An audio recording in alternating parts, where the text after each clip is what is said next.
Hello and welcome to the last video in my mini series of planning a discounted Disney trip. So let's get started on this last video. Let's plan. Alright guys, so I have shared a lot of stuff with you. So let's take all of that and we're going to sit down and we're going to plan a trip. Since everyone's planning and needs are different, obviously it's going to look very different from everyone else. So I'm going to kind of just make up stuff as I go and we're going to plan for a fictional person here. But I did wanted to mention, if you watched my last video about tickets, that a annual pass is a way to save if you're going to go several times. We are doing annual passes this trip for ourselves since we're going so often this year. But definitely look into that. I would say if you're going to be at the parks more than 10 days and you want hopping capability, the annual pass is probably your best deal. And then if you don't want hopping capability, it's probably gonna break you pretty close to even. But that's why I went ahead and bumped ours up, because it was gonna end up being about the same to do just 2 trips, non-hopping, park hopping, and then 1 trip with a park hop, or the annual pass, which gives you hopping capability. So I thought, why not just get the annual pass then, and we can park hop, plus we can go now multiple times more because we have that annual pass. So that kind of opened up a new stuff for us, and yeah, so that worked out best for us. But okay, moving on. Sorry, I just forgot to mention that in the last video. So let's plan. You have your budget.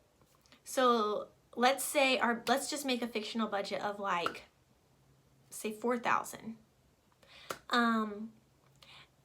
And then you're going to look at hotels. What hotels can we afford to go to on $4,000? And you need to remember, you have to have tickets and food in there. So I like to start by planning by going to Disney's website and just looking at their package deals. So I would just type in the dates I want to go, the amount of people I have, and see what it pulls up, and do it as a package. So then I know if I stay at Polynesian with this many people with tickets and dining, it's going to cost me $6,000. And again, I am making all these numbers up, guys, so don't be like, that's not even close to what it is. I'm just pulling numbers out of my head to give you ideas. So I can go, okay, cannot do that. I can't stay at Polynesian and stay in my budget. So then if you can go and see what is the next option there. Okay, oh look, I can stay at Caribbean Beach, everything included, for $3,800. So I'm like, that one I can do. And what I do is I start keeping a list. I'm like, okay, I can do Caribbean Beach package deal for $3,800.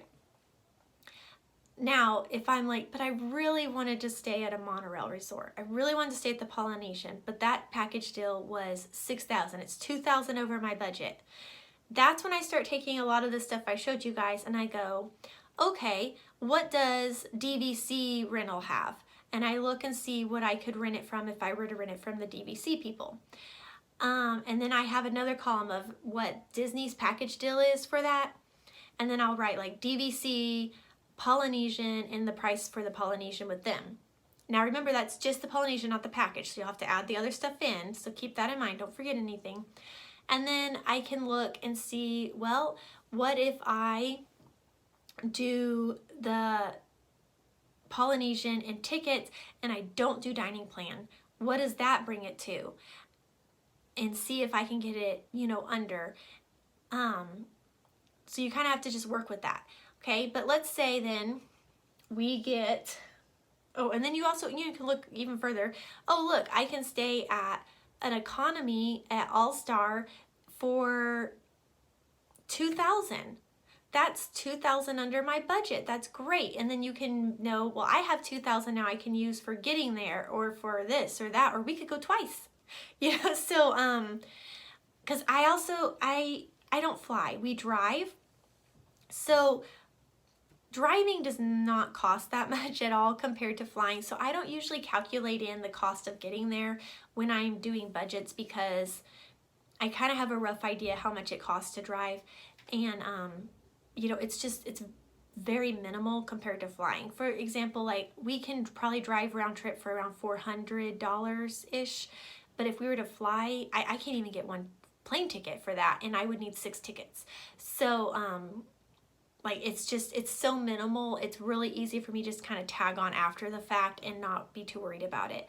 But if you are going to fly, you need to make sure you're working that into your budget, because that's going to be a big game changer in what you can and can't do if you're really trying to stick to a certain budget. But so that's kind of just what I do. I just run through my options. I'll even start a column usually of like, well, what if I switch dates? Because dates are a big thing. So then I usually have a couple different dates that I'm running columns on to find the cheapest date. I will check what Priceline has. Although I will say, like, Priceline and Hotels.com on property, I don't find really good deals for them unless you're looking like last minute, and sometimes you can find a good deal, but usually just staying straight through Disney, it's the same price. So I would rather just book straight through Disney, and that way if there's a problem, it's easy to resolve. But then I also will look at off property. So I've got my columns ready. Like for my trip in the spring where we're staying off property, I started out by looking at DVC, and I went, okay, what would it be to stay at the Grand Floridian? And let's say it was going to be like, I don't remember. Let's say 3,000. And then I'm like, well, what will it be if I stay at maybe one of the All Stars? And it was going to be like 1,500. And I was like, what if I stay off property? So then I went to hotels.com, I looked at the different places, and I found a hotel I liked, and it's actually going to cost me like roughly like $400. So big swing in prices there, like 3,000 to 400 and that's just hotel. But I kept a column of all the different kind of options that I was willing to stay at. And then when I looked at the numbers, I was like, I don't think I want to spend 3,000. I'd rather spend this, because then I have money that I can use for this over here. So that's what I did. And then tickets, we're doing the season pass, so I didn't have to worry about tickets. And then dining, I did the same thing. I usually run kind of a tally of what it's going to look like with dining. And then once I decide to stay off property, I knew dining wasn't an option. We were cash pay.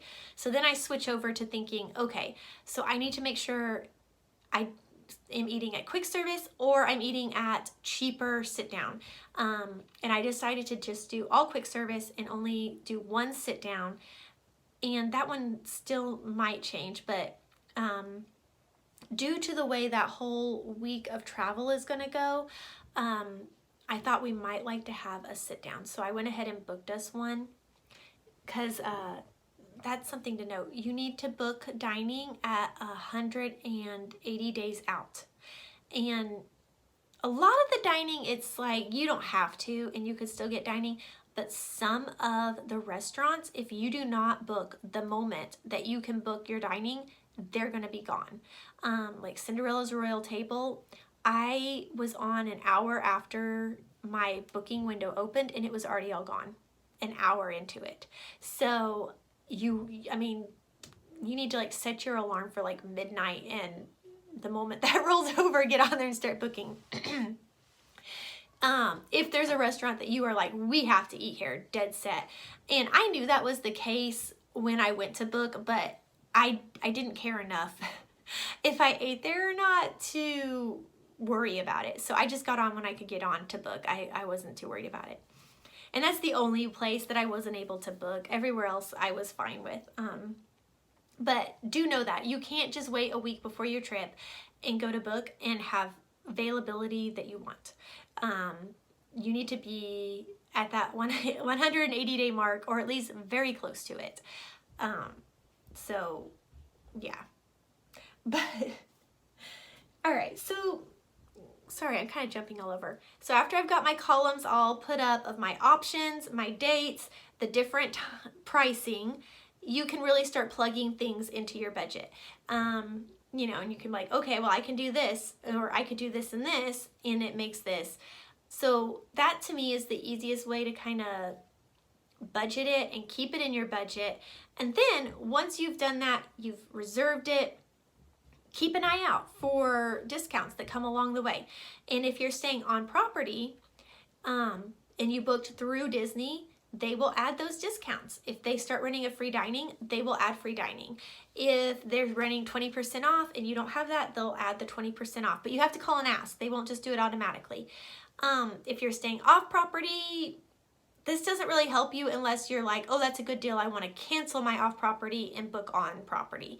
So I do still keep an eye of what's going on because, you know, you might want to change over. If you're staying through DVC, like with DVC Rental Store, you're kind of stuck. You can't really cancel those. It's kind of like you book it, you pay, and you're stuck. You're done. But it's a good deal. So you kind of, you know, you lose some of that being able to move it around. Excuse me. And they do have like a cancellation insurance policy, but I mean, unless I'm not understanding it correctly, you still lose some money if you cancel. It's just like you lose, the further out you are to cancel, the less money you lose. But if you cancel like really close to the date, you're still gonna lose most of your money. And I didn't feel like it was worth it for that, so I went ahead and I didn't do that. I was like, I'm just gonna accept the fact that if I book this, we're going regardless of what goes on. So that's what I did with that. But you can look into that and figure out, you know, what works best for you, and you kind of know what your lifestyle is like and what's going on. So, and Disney has kind of some insurance that you can book as well. I think I've booked that once before in the past, but then not other times. Usually once I plan a vacation, it's pretty set in stone and I'm gonna go regardless. But yeah, I know some people can't do that. So you can look into all those options. But yeah, so then I book as far out as I can, and you're good for a while. And then once you get that hotel or package or whatever booked, just look out for your 180-day window and you can start booking your dining. And if you guys want a video that's more in depth about the different places they have to dine or how to use your dining credits if you're doing dining plan, leave me a comment below and I can do a video that's just about Disney dining. I know there's a lot of other YouTube videos out there as well, but I don't mind doing one and answering specific questions maybe you have about dining. So yeah, just let me know. But we book our Disney dining. Then you get to wait a while, and again, if you're on property at 60 days, you get to book your fast passes. So get on again pretty much right then. Don't wait a week because you'll lose good fast passes. The moment you can get on and book your fast passes, get on and book them. And I will say, I would recommend booking your fast passes mostly all in the morning if you can. Excuse me. Okay, but if you book them in the morning, once you use your 3 fast passes that you're allowed per day, then you can start booking more fast passes. So if you spread them out all day long, you can't get any more fast passes, only your 3. But if you book them all pretty in the morning, by noon, say, you'll use all your fast passes, and then you can book fast passes for the rest of your day. As you go, you book one at a time and you use it. I try and do this most days. There are a few days that I don't. This upcoming trip, we have a Hollywood Studio Day, and I actually have a fast pass for 7 o'clock at night. So we will not be able to use any more fast passes other than our 3 that day. But it was important to me to have the fast passes at 7 because it's for Fantasmic, and I knew we were planning on leaving the park and eating dinner somewhere else and then coming back to the park, and I did not want to have to worry about getting in line and hoping to get into a show. I wanted to know that I had seats at that show. So I went ahead and booked a fast pass there because that was what was important for me and our family with our planning. We don't care if we don't get to ride anything else that day, but we wanted to be able to eat at this certain restaurant and then go to the show. So, I mean, you know, just take that all into account. What is it that your family needs? How is it going to work best for you, and make that work for you?